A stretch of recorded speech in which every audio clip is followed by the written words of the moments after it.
A recap.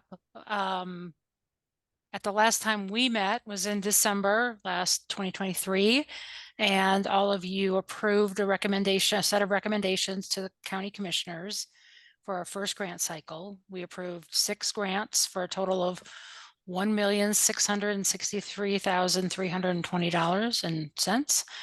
And that recommendation was approved as you recommended it by the Boulder County Commissioners at a business meeting on January 16th. And we had our Vice Chair, Ben Hogan, join us for that meeting. Thank you, Ben. And the commissioners were pleased to be able to approve those recommendations as the committee had recommended them. So no changes.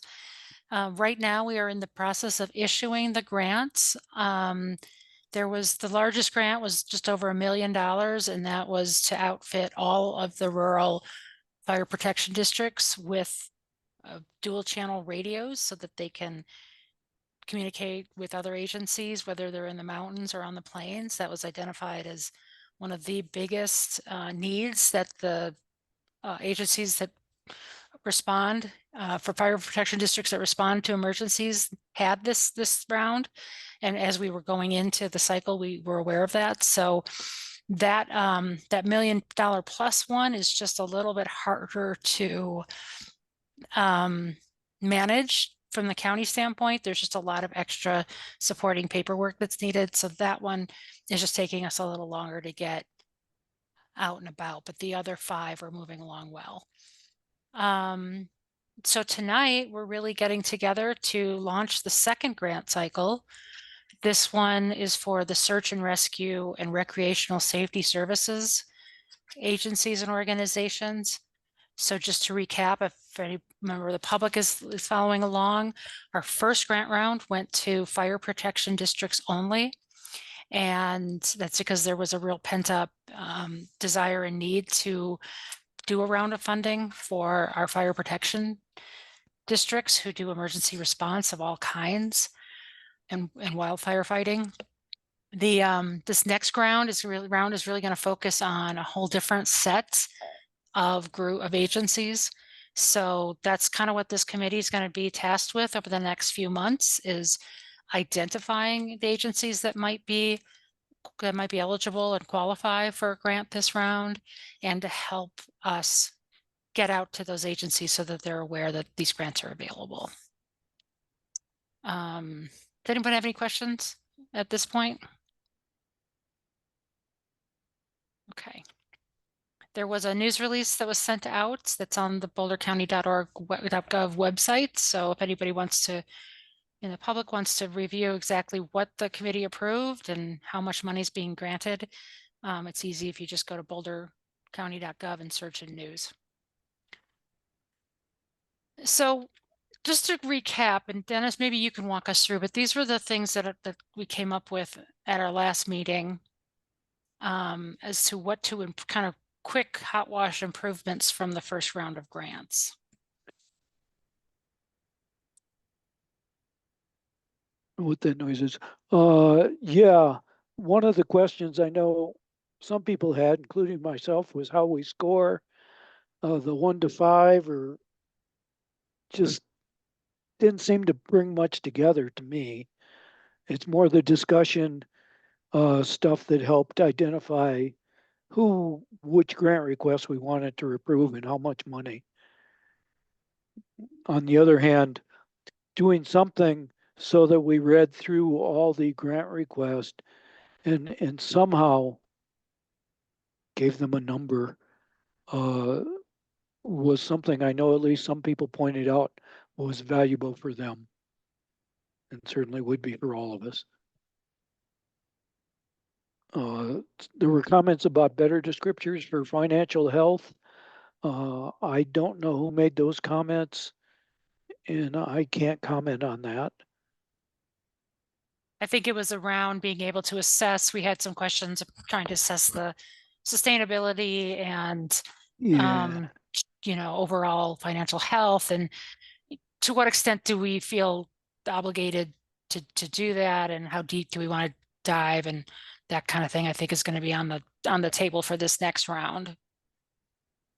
Okay, okay, and one of the requests was that we get some of the grants earlier as they come in rather than waiting till the final day of submission and then getting them all so that we could start working on them earlier to get them out, spread out the release of applications.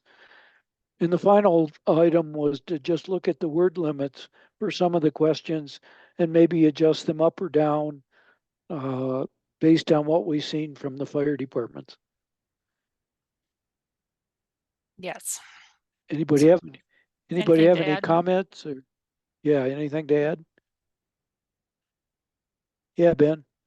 Um, just a thought on the application, the rolling basis. I think there's some benefit just as a reviewer sort of seeing them all at once. I think that, if we were reviewing grants before the deadline officially, while other organizations are still working on theirs, for example, I'm sure it would be okay, but I think that there's probably better uniformity and just a review process if we get them all at once and we're reviewing things one at a time. I think we had enough time to review them. I think we had 2 weeks to do that or so. And if we want to then have maybe 3 weeks for this next cycle, or depending on how many come in, we can be dynamic, I think, with our review period. If we get 20 applications or 10, that might change our timeline.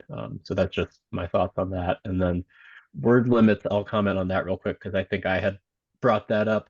I had felt that maybe in some cases word increased word limit could give us more information, but I think that people brought up good points last time saying that um, a lot of the fire districts didn't even use their full word limits, so maybe we're okay leaving it at the same that there was. So those are just my thoughts on this. Okay, my one thought about applications or get the release of some of the grants early. My experience around grants is most literally 90 to 95%, if not 100% of them are submitted in the last 1 or 2 days. Hours. Agreed. Yeah. My experience too. And legally, I'm not even sure that we could um release them on a rolling basis because I think what some of the points Ben has pointed out, which is when a committee member sits down and kind of focuses and goes through them, there's more of a consistent review comparing one application to the next. And if you spread that out for over too many days, or the idea is to try to do them within as kind of a condensed period of time, there's more likelihood that they'll be reviewed consistently. Mhm. That was actually something Ben brought up, but yes. Yes, exactly. Yeah. We could, though, there's some alternatives to this, because if we do get a lot of applications in this next round, which we think we might, giving more time, like Ben said, we could, give considerably more time. We could also divide up in groups, and we've got sort of a framework at the county where some people review a group and then they recommend the ones out of that group, and so then the full group recommends ones that have already been sort of filtered once.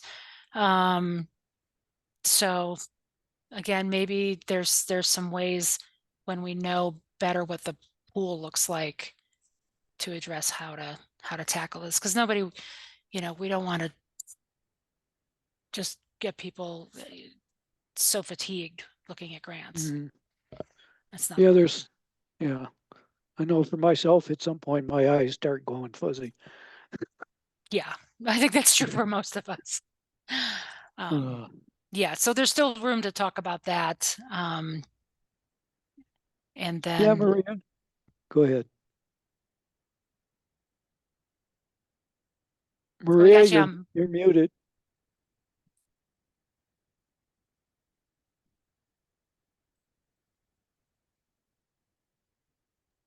Can you hear me now? yes. Yes. Change the microphone. I think knowing once we have a sense of the volume, if there's a way to adjust, because if you try to do 20 all at once, then you're sort of assessment, I think also taper that's maybe not as consistent, but if we have, you know, you have 20 and you have a week, you can kind of break it up and do it all in the same time period or something. That's very true. So and I do think that in general, we won't have an idea of how many we're getting until very close to the deadline. So we'll have to sort of cross that bridge, I think, when we come to it. Yeah, I like the idea if we do get a large volume to break them up and Mhm. into maybe 2 different groups of members, review some of them and then come back with recommendations. Then we go back and review all the ones that are recommended. Yeah, I mean, like I say, there's options if it's too overwhelming and everybody looking at every application. Mhm. So the next slide essentially is just kind of picking up where we left off. And ask if anybody has had thoughts since this first round, what other improvements you might want to see.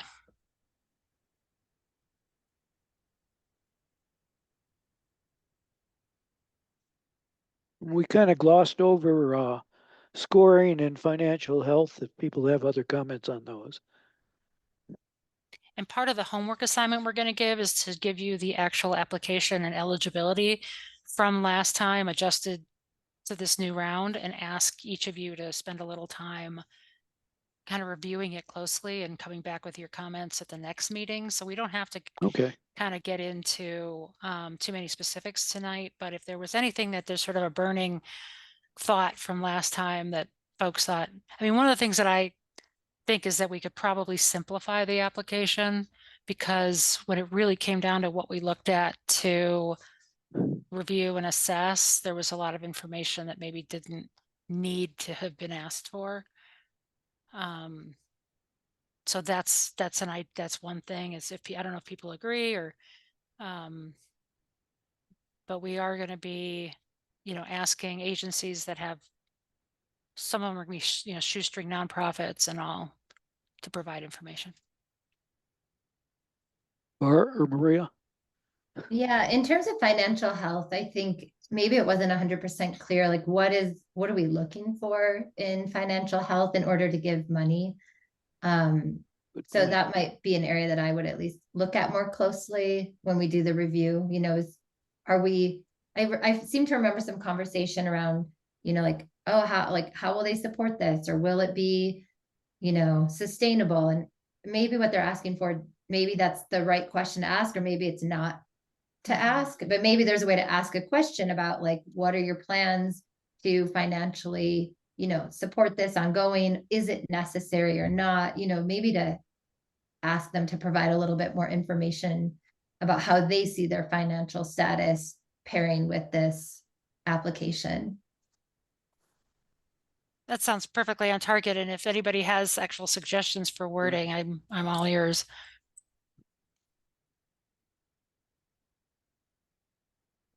Thanks, Maria. That clarifies it in my head more.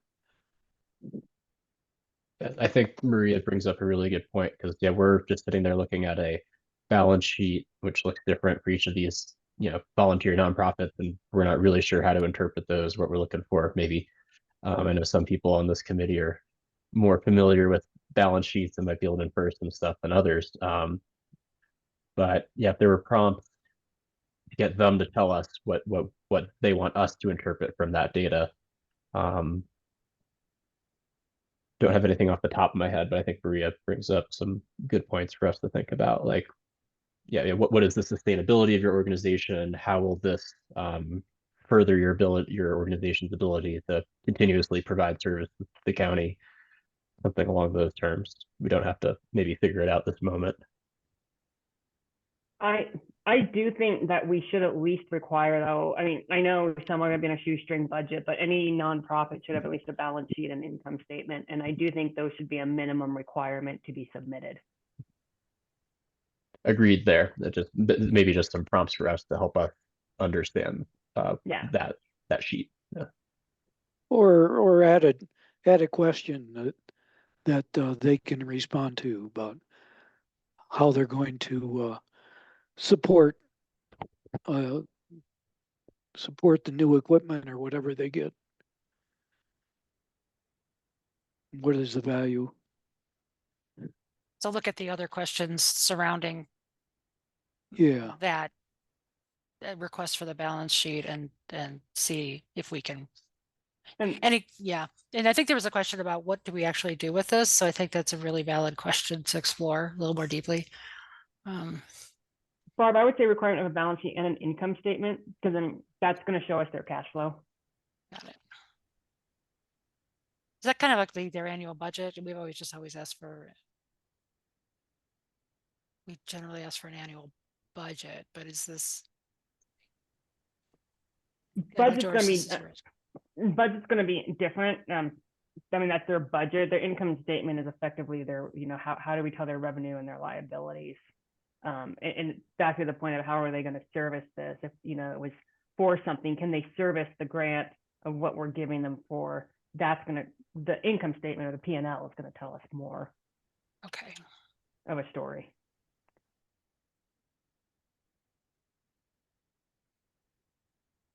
And I'd say from the county standpoint, we don't have hard and fast rules about this, but the overall goal would be to make sure that any agency or organization that gets information or gets money from the county is going to use it in the way they say they're going to use it, and that they are equipped to be able to use that money. So there's sort of the idea that you don't want to give too much money to an organization that's just going to be not have the capacity to even be able to spend it appropriately. If it's something other than buying a piece of equipment, but if it was to do a project on a trail to make a trail safer or something like that, do they have the capacity and ability to do that is kind of where we want to focus that idea of financial health.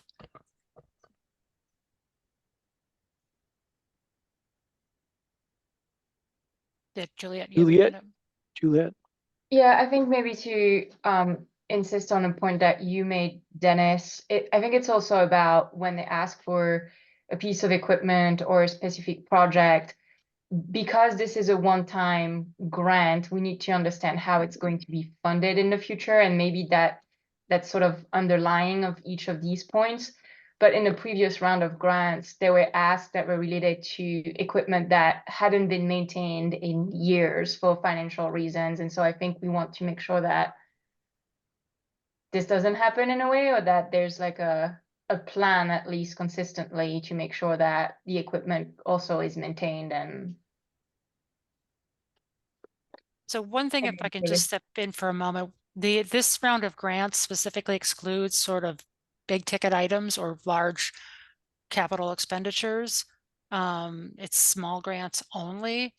So just to keep that in mind, that we probably aren't going to be entertaining requests for like a truck or an ATV or anything of that nature. That would So the scope different from the prior round? Yes, it is. And I can go over those points sort of in the next couple slides. okay.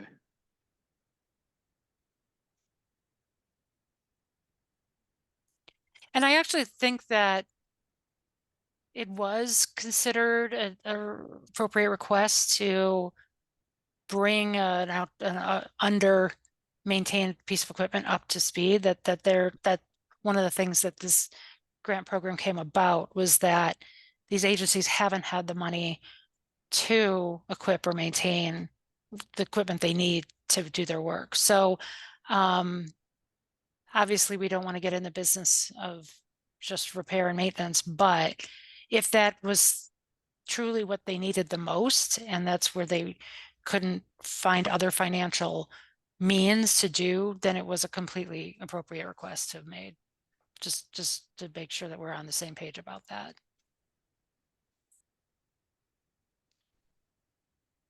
I don't know what I was starting to write here.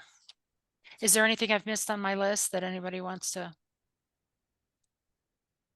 Yeah, it sounds like there were a bunch of questions, I think, that did support the idea of sustainability. And ability of the group, but the fire districts were a little bit more publicly accessible in terms of how they are doing financially. I mean, there's enough people in the community who are on the boards and understand that. So I think which is, as we go into this next round, there's going to be less of that transparency available to us.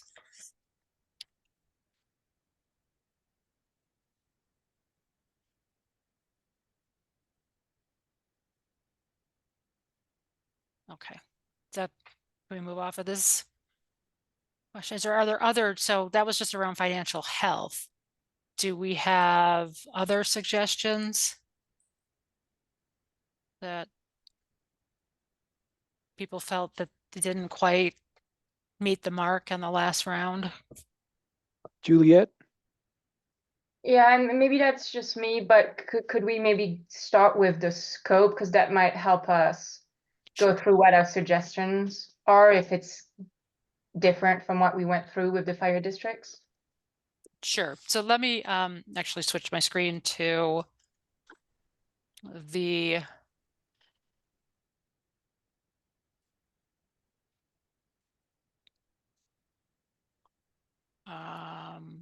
are you seeing something that says draft grant application questions as a Word doc? It's gonna be hard Yes, to read. Is it hard to read? I can make it big. yeah, it's up now. Yeah. Okay.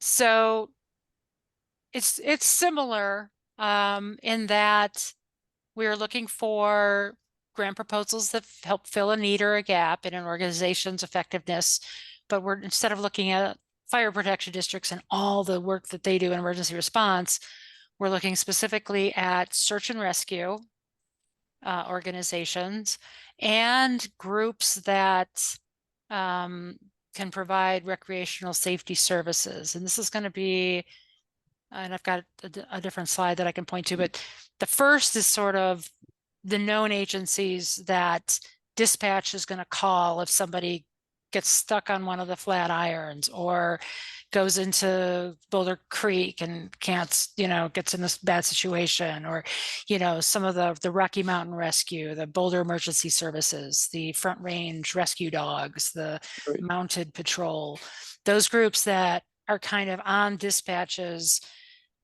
quick, deploy list who go out, and this is what they do.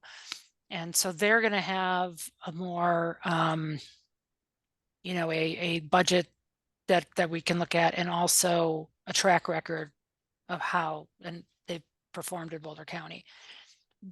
The second group, the recreational safety services, is sort of a wide open group at this point, and it could be social clubs, hiking clubs, mountain biking clubs. We really want to see if there's like barriers, groups that can help us with barriers like to accessibility, mobility, maybe language barriers that people find that they might not feel comfortable going out and recreating because they don't understand the rules or guidelines. So that second category is the big unknown. And we have some lists, we've done outreach, we've talked with stakeholders, but that's the area that we really want to kind of define and crack open and see if we can reach them so that they're even aware of this grant program. So then the criteria is pretty much the same as the last one. And again, this is all up for changes at this time. But the idea is that, I know the Boulder County Commissioners really want to use this round to emphasize sort of collaboration, reaching those hard to reach, and perhaps folks that feel more limited in how they interact with us. And then as we get down, let me see if there was a list of acceptable requests, and I think I'm going to have to move over to a different sheet.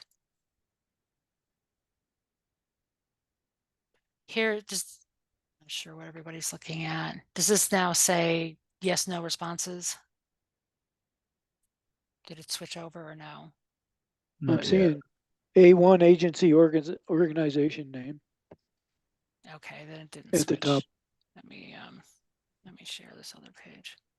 And Doris has a question when she Okay, gets to. go ahead. Why don't you go ahead, Doris, and I'm gonna upload Yeah, this next one. I'm just, I guess my question is on the intent of this. Because is it search and rescue and recreational safety services? We talk about that. And then if you kind of scroll down and start talking about like organizational, if you scroll that down more, This Barb, one or the other one? this one, I just keeps going Okay. down.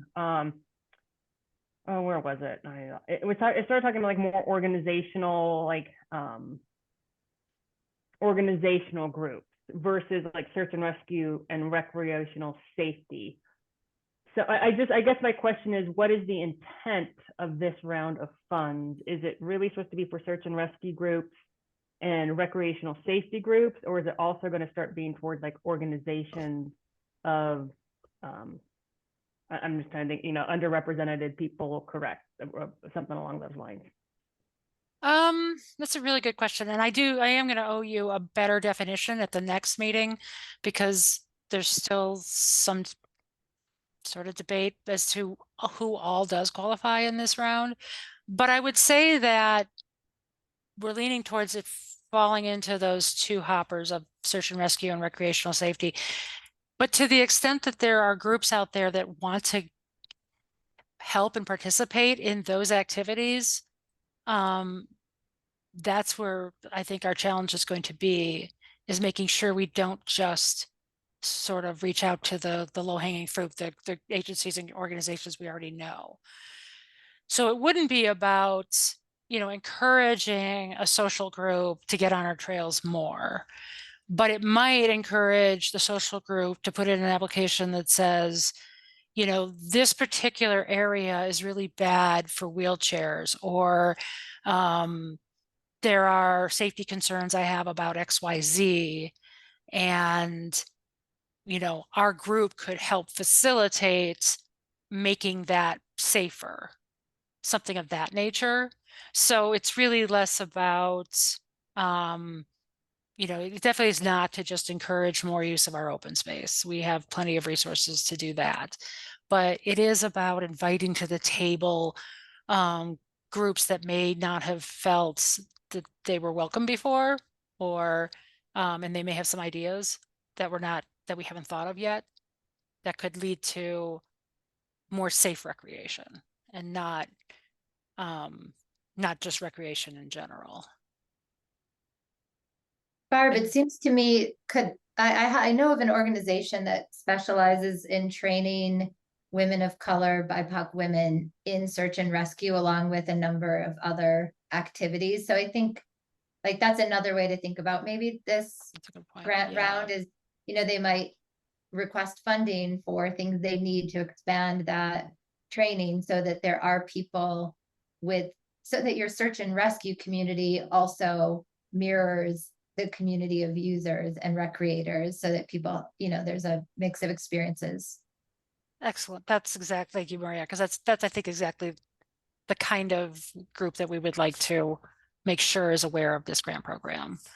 And training is, so if we look at, again, this list could change. It could grow or it might be pulled back a little bit, but essentially this is what came out of our stakeholder meetings last year, is that these organizations said, we really want training support, as you just mentioned. We want our volunteers to get first aid training. We want staff to get advanced CPR, whatever it is. We specialize in, being out on the cross-country ski trails or hiking or climbing or whatever it is. But we just don't have the capacity to keep our volunteers trained. There might be some bulk and distributed response equipment that, like the radios in the first grant, could be purchased and distributed more widely or broadly or made available to groups. there was the idea that small equipment purchases, and I still think under 100 is still a lot, that could shrink down to maybe under 50. But the feedback we got was they're not in the business of buying huge new vehicles or expensive equipment. This is, helping a nonprofit with whatever they might need to be able to do search and rescue. Well, There it's was a- nonprofits plus organizations from search and rescue. Yes. And so without saying 5 words at the same time, I really do mean everybody from an agency to an organization to a nonprofit to, it's everybody's kind of in that full group, but they identify themselves a little differently. And then there was the idea that education and visitor awareness improvements could be made, that better location markers may mean that people don't go off the trail and fall into a canyon and get hurt, or rules signage so that everybody's kind of aware and understanding of what's expected if you're going to go out in these areas and be vulnerable to accidents or whatever. Water stations. Improved cell coverage is always, cell coverage and internet is one of those lasting. I don't know that we could ever solve that with this grant program. So, but it is on the list. I just don't know that we would be able to buy a cell tower and help all of those problems go away. There may be some smaller things we can do like that for specific communities. Ben has Small his hand up. communities. Yeah, I see. Yes, Ben.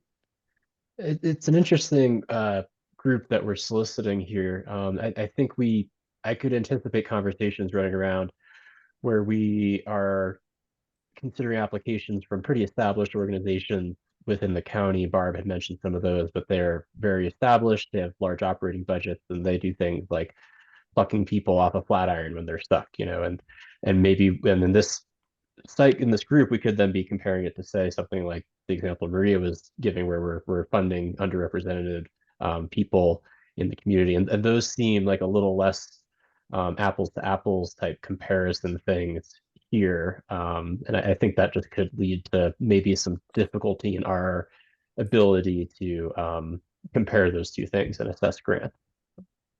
I think that's an excellent observation, and I'll certainly take note of that, and maybe this group can noodle on how to address that, whether the money right from the top is split into 2 groups and one pool goes to I've put up on the slide the sort of the known agencies and partners versus a whole group of organizations we don't even know about yet.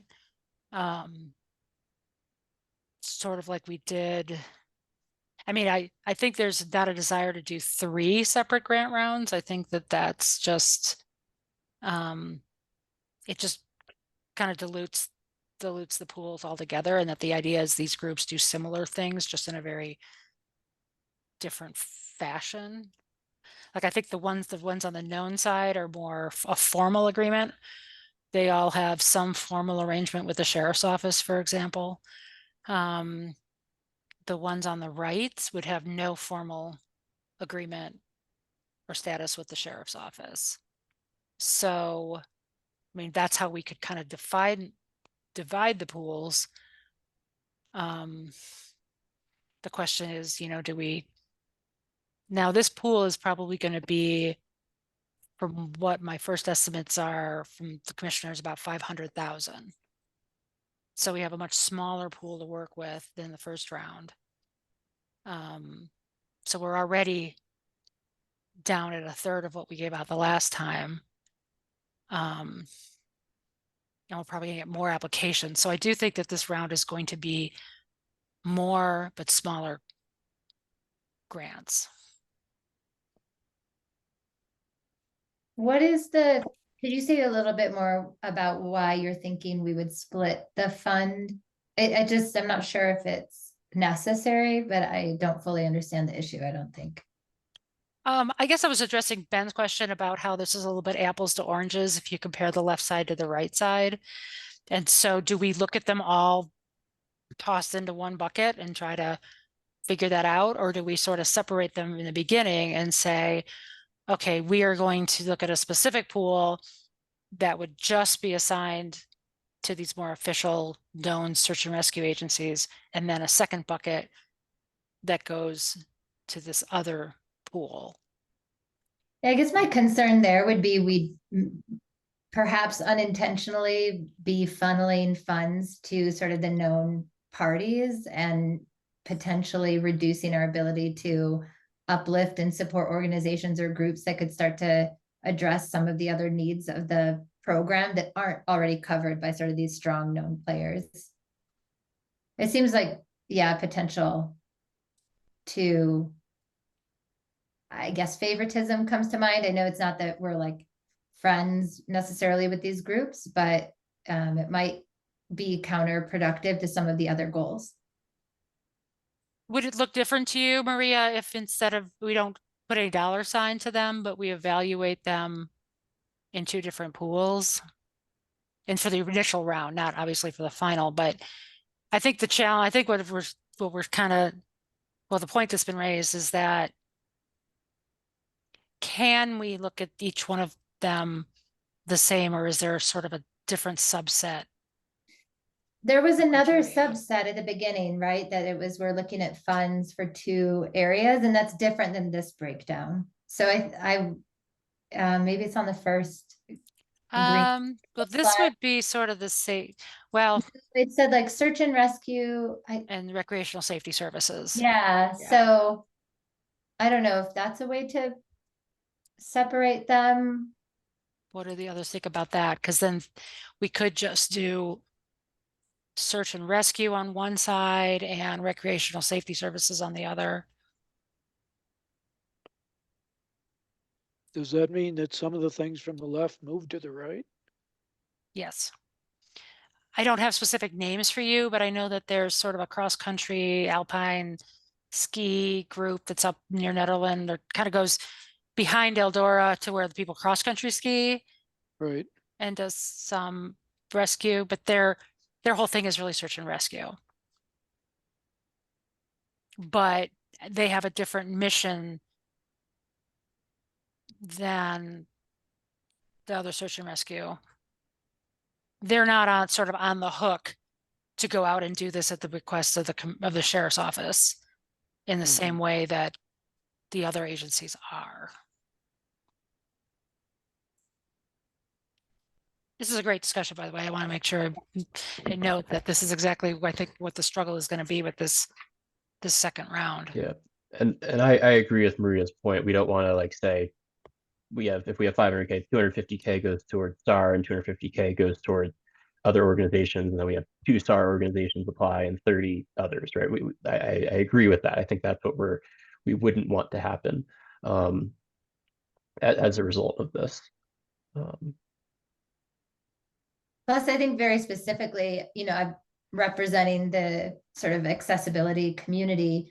If the known partners are overly favored in the decision making or in the process and the way we think about splitting funds before we get applications, and if they're not already skilled in providing and hitting those needs, then we're limiting potentially our ability to grow an area of outline need to increase accessibility, both in terms of physical ability, language, culture, race, that isn't being met right now. And there might be other pieces that we unintentionally limit our ability to support if we go this route. Doris? Yeah, I don't know on this one, I think it depends on, we're gonna know when we know, depending on who applies. So we can hypothesize on that. We really won't know until we know. But I do think it's important to say with this round of funding, the known agencies, I think we just got to see what comes in instead of saying, hey, we got to make sure, we got to see what the need is. So we can talk about it, but again, we won't know until we know. It's kind of what my thought was.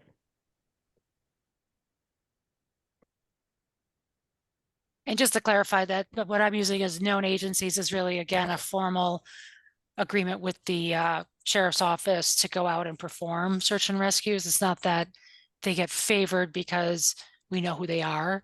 It's that they perform a specific response request for Boulder County. And they're part of it, but we don't want them to be all of it. As I think others are getting at, that this is really meant to sort of find unmet needs that we're not currently aware of, to get to what Doris is saying, that until we really see what people come to us with,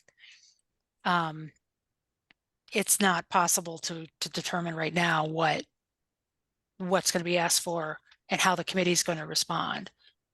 But if there is an easier way that the committee can figure out how to deal with, an abundance of grants, I think that's one thing to bring up with this committee later.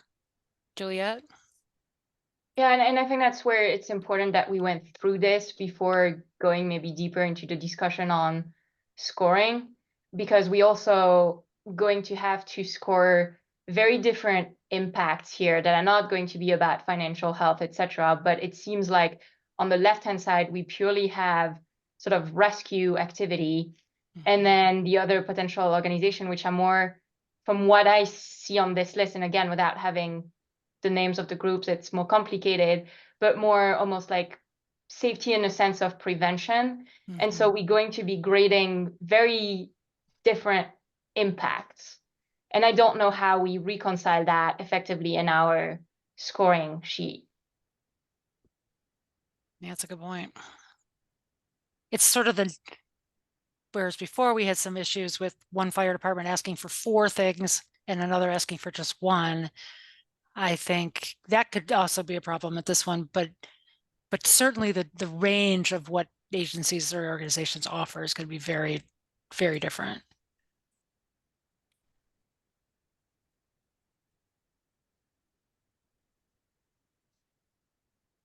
Anything else folks want to capture as part of this discussion? So I've got a couple different ways we could break this out. There's sort of the traditional search and rescue. Then there's sort of the safety prevention, maybe also search and rescue, but less. And Yeah, Be Cares is more than search and rescue, they are. for example. So it's, yeah. They really help. Well, maybe you or Ben can talk about what they do for the folks on the call, but I think they help with radio communications during any disaster or emergency where communications are difficult, like up in the mountains or. Right. And also communications to evacuation points and shelters and stuff like that to keep the disaster operations center informed. And so that one could be a little bit of an outlier, depending on what they ask for. But we do know, okay, women's wilderness. Thank you, Maria. Yeah. I'm definitely going to be asking all of you for specific names of organizations that you're aware of, maybe an email address. That's kind of part of the homework. Okay, are we done with this? Oops, that went crazy. So I'm not quite sure what the conclusion was. I'm thinking that we're not going to take 500,000 and donate 200 or direct 250,000 to other potential organizations until we see what the grants requests are. Is there pretty good agreement on that? I felt like from earlier comments, that's where people were leaning, is don't divide up the pool until we know what we're looking at. Right. That's a better way of saying it. Yeah. Okay. And I am going to get you more specification on what, because the language is still pretty broad in the ballot issue, but we don't want organizations to waste their time applying if it's not going to fit our criteria. So we really need our criteria to be tight before we go out with this next round. Please.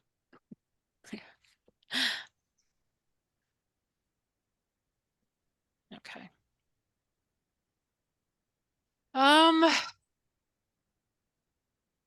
So those pages that I went over initially, they were the grant application and the sort of eligibility. I'm gonna, based on the comments you've given me tonight, I'm gonna tweak those a little bit, but then I am gonna send those out to you as the homework assignments for the next meeting. I'd like to, if I could get them back from you a week from this Friday. And you don't have to spend a ton of time on it. It's more about that sort of gut reaction about, you know, are we asking the right questions? Are we asking the right number of questions?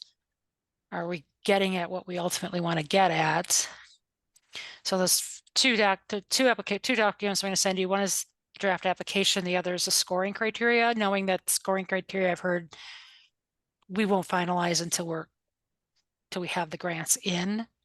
But it kind of backs up. If you look at the scoring, I think it helps back up what we want to ask on the application and vice versa. So I think it's beneficial to look at both at the same time.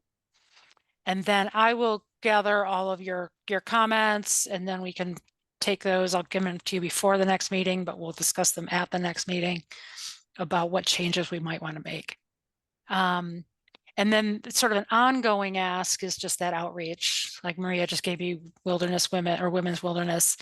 I do have a pretty good list that we used last year, but it's by no means inclusive. So I will share with you the names that I do have. And I think over the next several weeks, it'd be helpful if you think, you know, whether you know of a group that has these contacts, whether you have them yourself.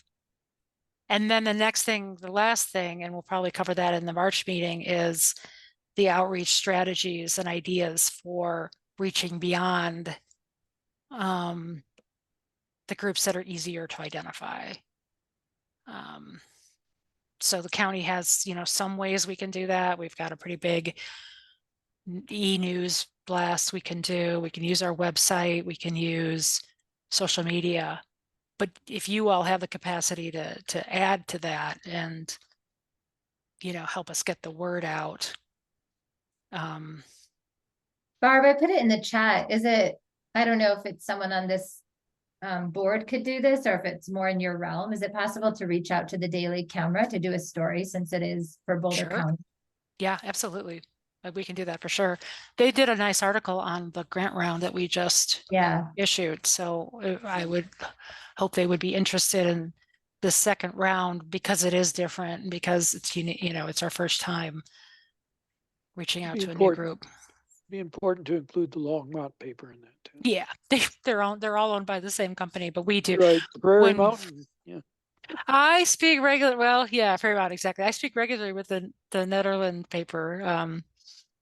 And I have multiple Mountaineer. links to the right Netherland paper. Yeah. Yeah. So if any of you have good media contacts, you know, anything we can do. But again, some of our less, you know, we have all our traditional means of reaching people, but they don't always meet the groups that we're trying to define. So we've got to be a little bit more,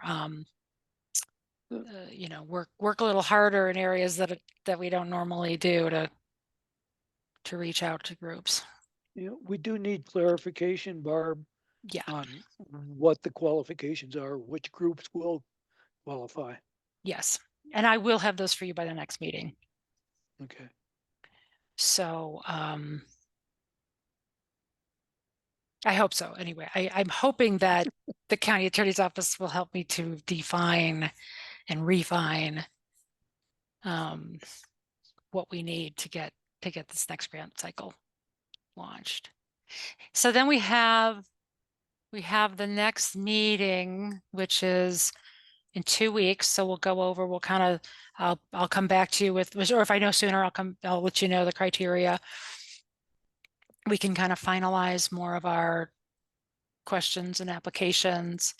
And then the question is, do we want to, I think we'll have to decide, are we ready to go forward and launch the second round? Or we could use that March and then meet in March to kind of tweak and refine our outreach capabilities. Or do we want to wait until March to launch? And how long do you want?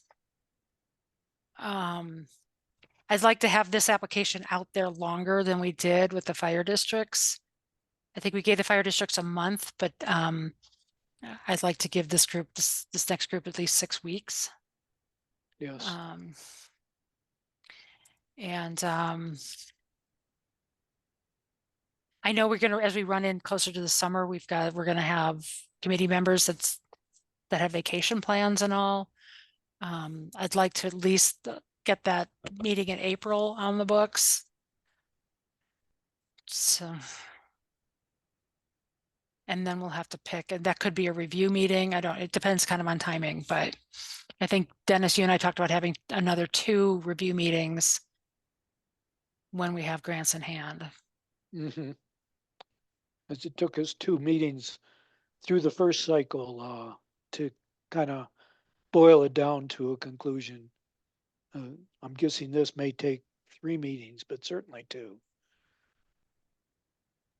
Yeah, I mean, if we can really get a good scoring tool together, and we've had practice Yeah. of the first round, Yeah.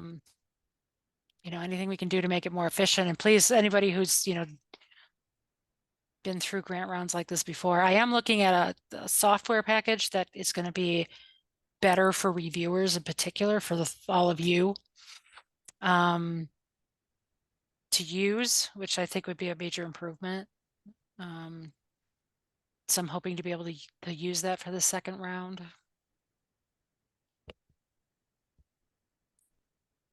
Are there that's kind of all we needed to cover tonight. Does anybody else have any thoughts before we haven't heard from you, Rick? I just panned over and I saw your face. I do have a question. We recently had a situation where there was a rescue done by an agency outside of Boulder County. To be eligible for the grant, do you need to be based in Boulder County? I am gonna have to get a hard yes or no on that. We've used the criteria that they need to be able to provide the rescue services in Boulder County, but like the Coal Creek Fire Protection District is not in Boulder County, for example, but they would be eligible. So I think in the last round, there was an idea that if they perform services in Boulder County, they qualify. But then the question is how often or how many, what percentage is in Boulder County versus another county. So I think it gets sticky if they're not inside Boulder County. Yeah, this was a unique situation in which some non-residents had rented a Jeep, were told, hey, go wander around Gold Hill. Great. And what they ended up doing was getting themselves stuck in the middle of nowhere. We tried all kinds of resources to remove them. We were called because of a medical situation that was created, but ultimately these RV rescue group came out and yanked this Jeep out of a snowbank. Wow. With equipment we didn't have and no tow truck would do. Wow. So it ended up, it was a great rescue, but they weren't Boulder based. Were they called in from wherever they were, or they just happened to be in the area? No, they were definitely called in from wherever they were called in. I want to say Gilpin County. Gilpin, okay. Because I think those are going to be our most likely, the groups that are just outside of Boulder County, and Jefferson, Gilpin, Larimer, maybe Weld, but probably more likely the Mountain. So I think that's a good consideration as we're going through the questions. To find out how much of their time they either provide services or they could provide, it's a little tough because you can't anticipate, like that example you used, Rick, you don't know how many times that's going to happen, or but they were willing to come into Boulder County and help. So. And they absolutely do it because it's in their DNA. It was not for any kind of reward or recognition. They really had these hyped up vehicles that were suited solely for rescuing UTVs and Jeeps that are in situations that are just untenable. Sounds like it's a good thing for those folks that they were willing to do that. it definitely was for the people who were rescued. All right, it proves again, you all are a special breed. I do have Like- one more question. So how many total funding rounds will we be having this year in 2024? That's a really good question too. So the standard is going to be one for this group as we define it, and then another one for the fire protection districts in the fall.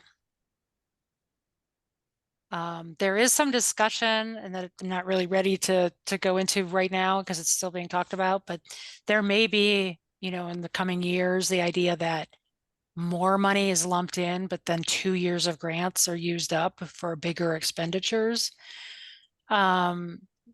So depending on how long your tenure is or how long your term is on this board, you know, there may be a year where we don't do any grant giving because we've given out, you know, double the amount in 1 year and then nothing the next year. And that's looking at one of the big requests from fire protection districts is better infrastructure in the mountains for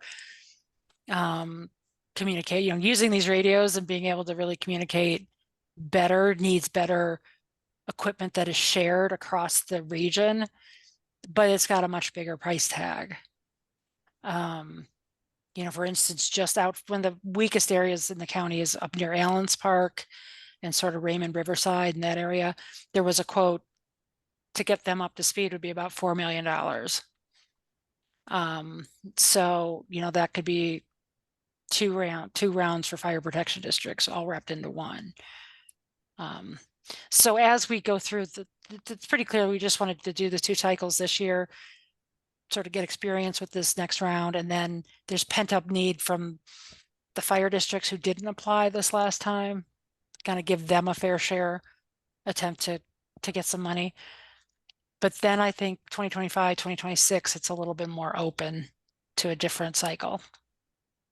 Barb, you had mentioned previously that some of the larger ticket items might be under the purview of the sheriff's office. You know, is there any way that we can best coordinate to make sure there's not overlap? Absolutely. When we start talking about infrastructure or equipment that would be used, you know, by a number of different agencies that want, you know, then the sheriff's office will kind of play my role in the discussions. And I mean, I talk to the sheriff every couple of weeks, and I talked to him yesterday. I run a lot of this by him and get his input to make sure that he's aware of where the committee's, you know, heading. And that, like for those groups that I just showed you, search and rescue, they do get some money already from, some of them do, from the sheriff's office through another grant program. So I'll share with you, now some of that's supposed to shift to this committee based on this new tax fund. So I'll share with you what he's sharing with me, the sheriff, so that you know that we're not funding the same agencies for duplicate requests. Does that answer your question? But for something like an infrastructure, like a tower, you know, I think there has to be a bigger discussion about how that's funded, who maintains it, how it's used, et cetera, so that there's clear transparency about that. Thanks, Barb.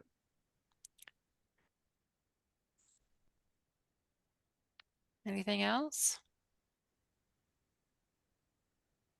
Okay. Well, we wrap that up in about an hour.